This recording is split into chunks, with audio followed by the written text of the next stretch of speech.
Bonjour à tous, aujourd'hui petite vidéo sur le système d'automatisation. Pourquoi vous devez faire attention à comment vous bougez pour bouger de la meilleure des manières sur du long terme. On attaque tout de suite. Go!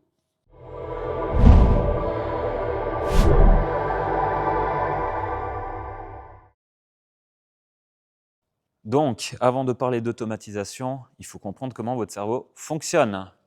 Régénération neuronale, ça, c'est faux. Il y a juste une seule zone dans votre cerveau qui se régénère et elle se trouve au niveau de l'hippocampe qui est responsable de la mémoire ainsi que de l'apprentissage. Les autres zones du cerveau, au niveau neuronal, ne se régénèrent pas.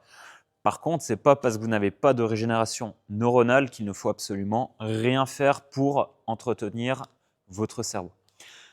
Nous, on va essayer, au travers de notre sport, principalement de développer de nouveaux schémas neuronaux. Et pour ce faire, l'exercice physique, exécuter plein de mouvements différents, la stimulation intellectuelle, tout ce qui va vous demander un gros niveau de concentration, pour améliorer les connexions synaptiques, avoir une alimentation riche en oméga 3 et en antioxydants, qui va suivre un bon niveau de sommeil, et essayer de gérer votre stress du mieux que possible. Pour la création de ces schémas neuronaux, vous avez votre cerveau. J'aime bien le montrer de cette façon-là, c'est assez compréhensible. Les points dessinés sont vos neurones. Maintenant, je vais effectuer un squat. C'est la première fois que j'arrive dans une salle de sport et on me demande d'effectuer un air squat. Au début, je ne sais pas trop comment me placer, l'écart de pied, comment engager mes abdos, mes fessiers, mes cuisses, etc., etc. Donc, je vais faire un mouvement approximatif. Dans un premier temps, je vais plier mes jambes. En même temps, je vais me pencher en avant, puis mettre un peu de poids sur mes orteils, finir au fond du mouvement et remonter en extension complète. Premier mouvement d'air squat, j'ai un premier trajet qui a été effectué. Donc, ce que je viens de dessiner là, ce sont les trajets synaptiques. Maintenant, pour essayer de rendre automatique le mouvement sans avoir besoin de perdre de temps à réfléchir sur comment je dois placer mes pieds, comment je dois me tenir, comment je dois engager toutes mes chaînes musculaires, il sera très intéressant de travailler au tempo. Donc, prendre du temps pour travailler lentement, pour vous essayer de ressentir votre corps travailler dans l'espace, pour intégrer le mouvement de la meilleure des façons.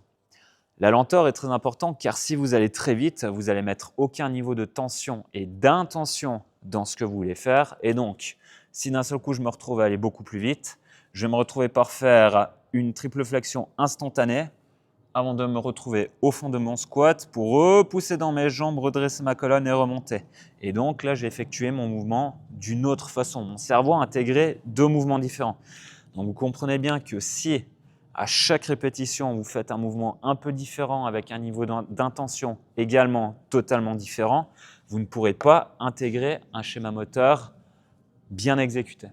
Donc nous, ce qu'on va demander, c'est travailler lentement, du contrôle et surtout beaucoup d'intention, surtout au départ, pour apprendre à ressentir votre corps travailler dans l'espace.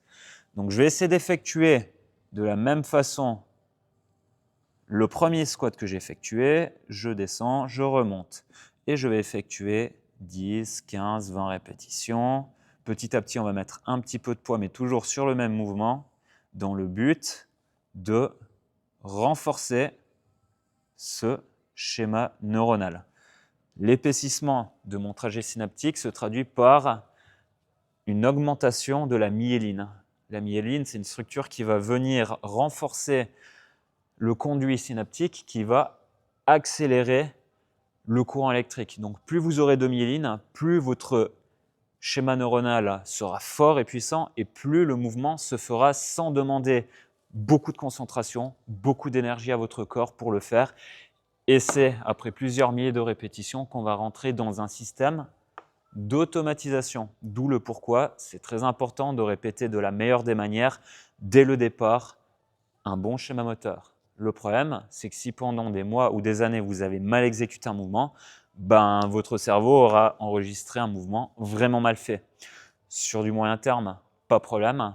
Par contre, sur du long terme, on va commencer à avoir des compensations et donc des inflammations et de l'usure au niveau de vos articulations, de vos tendons, etc., etc.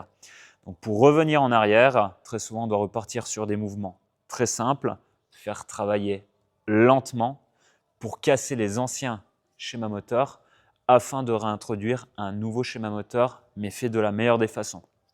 Et ça par contre, quand on a l'ego qui ne nous laisse pas trop le faire, c'est très compliqué de réapprendre correctement un mouvement qui a été mal enregistré pour le réapprendre de la meilleure des manières. Donc, gardez en tête, plus vous mettrez d'intention dans ce que vous faites, plus vous donnerez à fond sur la bonne exécution du mouvement, plus vous gagnerez de temps dans l'apprentissage et plus vous progresserez rapidement en évitant de vous blesser. Seule chose à garder en tête, si ça fait 3 semaines, 3 mois que vous entraînez, en 1 à 3 mois, normalement, on devrait pouvoir casser l'ancien schéma moteur pour le réintégrer d'une meilleure façon. Par contre, si ça fait déjà 1 année, 2 ans, 3 ans que vous entraînez, vous pensez bien qu'il va falloir beaucoup plus de temps, donc plusieurs mois pour essayer de casser tout ça, sans compter le temps d'intégration du nouveau mouvement que vous voulez réapprendre.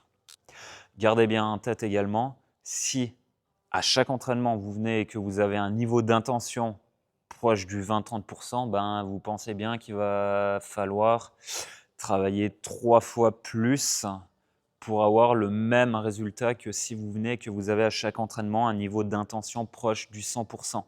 Donc, gardez bien en tête, à chaque entraînement, si possible, augmentez votre niveau d'intention, augmentez vos standards pour améliorer votre capacité à bien bouger. Voilà, j'espère que cette vidéo vous aura plu. À la prochaine. Bye bye.